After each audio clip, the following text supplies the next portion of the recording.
Welcome to episode 155 of the 2 Minute Warning. Today I'm going over my NFL Week 13 picks. Got a lot of interesting matchups this week, so let's just get straight up into it. First interesting game, that's probably one of the best games this week, top 3 game in my opinion, is Browns at Titans. This is a defining game for the Browns and Baker Mayfield. If they can win this, they almost solidify a playoff spot for sure. But if they don't, they then have the Ravens and Steelers up on their schedule also, so it's definitely a concern. If Baker Mayfield can win this, he solidifies his job. I don't want to say for sure, but he definitely makes a case for it versus whether or not he loses. If he loses another big game like he has in the past, he doesn't win any big games, he is definitely going to possibly lose his job in Cleveland and might not be a starting quarterback anymore. But even with that much on the line, for the Browns, I don't think they'll be able to beat the workhorse Derrick Henry. I'm going to roll the Titans in a 27-20 game. I do think Baker will make it a competitive game and keep the Browns in contention, but Nick Chubb is a great running back, but he's not Derrick Henry, and Derrick Henry's going to get the win for the Titans. Raiders at Jets. Raiders just got destroyed last week in like 43-6 against the Falcons. It is a concern, but it's nothing they can't work out against the New York Jets, who haven't won a game this season, and they're not going to get their first win against John Gruden in the Raiders. Raiders in an easy game, at least by 2 scores. I'm going to say 30-14. Jaguars or Vikings. I believe Gardner Minshew still isn't starting, even though he's back, which is something to look at. If he'll be a starter next year, if he'll be a backup, etc. Especially if they draft Justin Fields or they trade Gardner. And then we have at the Vikings, like I said, Kirk Cousins, Dalvin Cook. I don't want to say they're looking good and getting the ball rolling and they're not going to be a playoff team, but the Vikings are a good, bad team, if that makes sense. I truly think Kirk Cousins, just like Matt Ryan and Deshaun Watson, Deshaun's a step above those two guys, but all those guys are on a good offense that can put up numbers and go toe-to-toe with any type of team. So for a bad team like the Jaguars, the Vikings will have no problem. I think they'll win, let's say 30-20. Colts at Texans. Just mentioned how Deshaun Watson could go toe-to-toe with anyone. I truly think he will go toe-to-toe with Phillip Rivers, and if Phillip Rivers has a bad game where he throws a pick or so, Deshaun Watson is going to capitalize off that, take advantage of it, and he's going to get a win for the Texans. Even if Phillip doesn't, I still think Deshaun Watson could pull off a win this week. It's a division win. Deshaun's arguably a top 5 quarterback in the league. In my opinion, he definitely is. And I think he's going to outplay Phillip Rivers and cause the Colts playoff picture to be a concern very soon. It'll definitely be a close game either way, but I got Deshaun edging him out 30-27. Lions at Bears, kind of a boring game. Mitch Trubisky is back against Matt Stafford, division game. Not much on the line here. I guess if the Lions want to keep their draft stocks high and keep a really good pick, they kind of want to lose. I don't want to say they're going to tank on purpose, but their motivation to win is definitely not going to be there as if they are fighting for a playoff spot. Bears are likely out of the playoffs too, but they're technically still in the hunt. You have to say they are, but I do think Matt Stafford is a lot better than Mitch Trubisky, and he's going to get a win here. Lions looking for a new coach and GM. Maybe there's something to see in this matchup, but I got Matt Stafford beating the Bears and Mitch Trubisky 24-21. Saints at Falcons. I do think the Saints will get their 3rd loss of the season here in this game. Not to say Taysom Hill's a bad quarterback. We obviously know he's not a stellar one by any means to pass the ball, but he is very electric all around in any type of play, whether he's catching, throwing, running. He is a great guy to have on your team, but I do think Matt Ryan, just coming off that huge one against the Raiders, can pull one off against the Saints unless Jameis comes in, throws 350 yards, 3 touchdowns, or Taysom Hill actually does throw the ball really well. I just don't think that running game thing is going to work again against the Falcons. Taysom Hill did already beat him once, but I don't think it'll happen again. I think Matt Ryan, Julio Jones, Calvin Ridley will be able to outscore the Saints. Of course, the Saints will still be one of the greatest teams in the NFC and in the NFL, but I do think they'll get a loss this week and possibly cost them their first round bye into the playoffs. I'm going to say Falcons, definitely going to be a high-scoring game, 35-32. I think it'll be close, but I do think the Falcons will edge them out.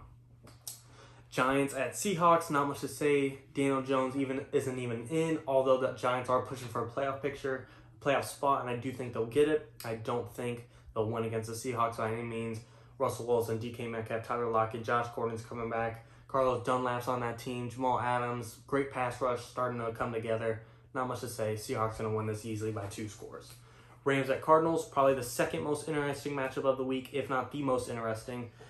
Both teams just come off shitty losses. Rams lost to the 49ers. Cardinals lost to the Patriots.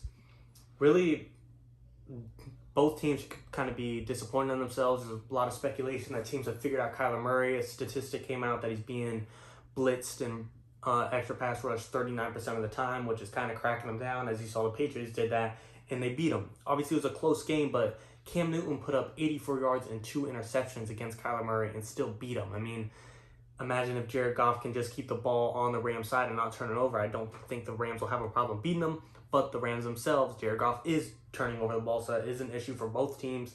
With the Rams pass rush going to rattle in Kyler Murray and Jared Goff being a turnover machine, it's really unpredictable what's going to happen here, but I'm going to roll with Sean McVay and Jared Goff in the Los Angeles Rams and possibly make the Cardinals worry about their playoff spot. I don't think it should be too much of a concern because I don't want to say the NFC is weak, but after seeds 1 through 7, 8, 9, and 10 are really out of the race between the Niners, Vikings, and Bears. They don't have that much of a shot, so the Cardinals will be fine, but I don't think they'll win this week.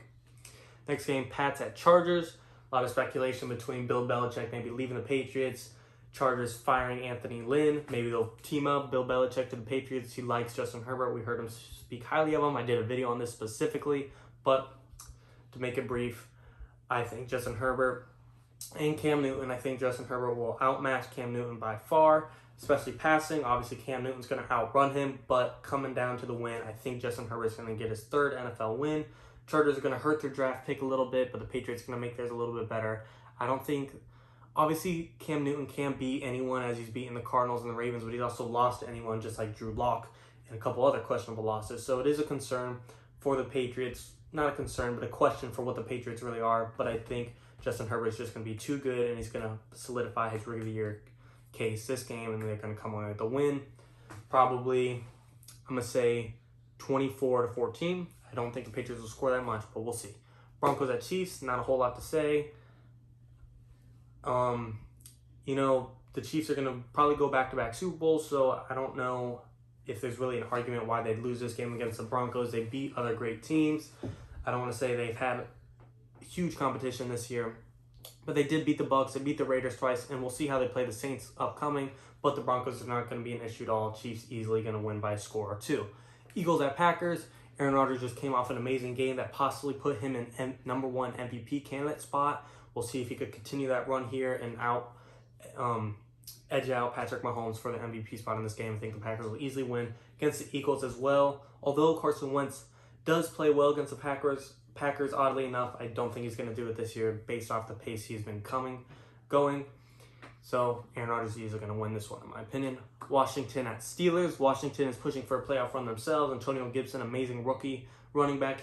If it wasn't for such a deep quarterback rookie year, I do think Antonio Gibson would make a case for Rookie of the Year at running back, but having Justin Herbert, Tua Tagovailoa, and Joe Burrow, even though he got hurt and Tua's benched, he's definitely not going to overcome Justin Herbert in this Rookie of the Year race. However, they're not going to beat the Steelers either. Steelers are undefeated, and they're not going to lose that or end that streak to the Washington football team. Steelers easily. Bills at Niners. Niners have showed life, just beating the Rams last week, but Jared Goff did kind of help them out, giving them a few turnovers, and Richard Sherman coming back. That was a big spot too. Big help too. But Josh Allen's not as bad as Jared Goff. I think he's a lot better than Jared Goff, and I think the Bills are a lot better than the Rams, so I do think the Bills will beat the Niners. I don't want to say easily, but I don't think it's going to be a nail-biting game where you have to watch it till the end. Bills, meaning they'll win by score 2. Then, final game of the week on Tuesday or Monday, whatever it is, Cowboys at Ravens. If Lamar Jackson's not in, maybe that could change things, but even if he isn't, RG3, Andy Dalton, 2 backup quarterbacks, let's say they cancel out, I'm going to take the Ravens roster and the Ravens coaching staff over the Cowboys roster and Cowboys coaching staff. And even if RG3's out himself and Lamar Jackson's out, you're down to third string Trace McSorley. No debate, Ravens going to win easily. That's my Week 13 picks. 2-minute winning.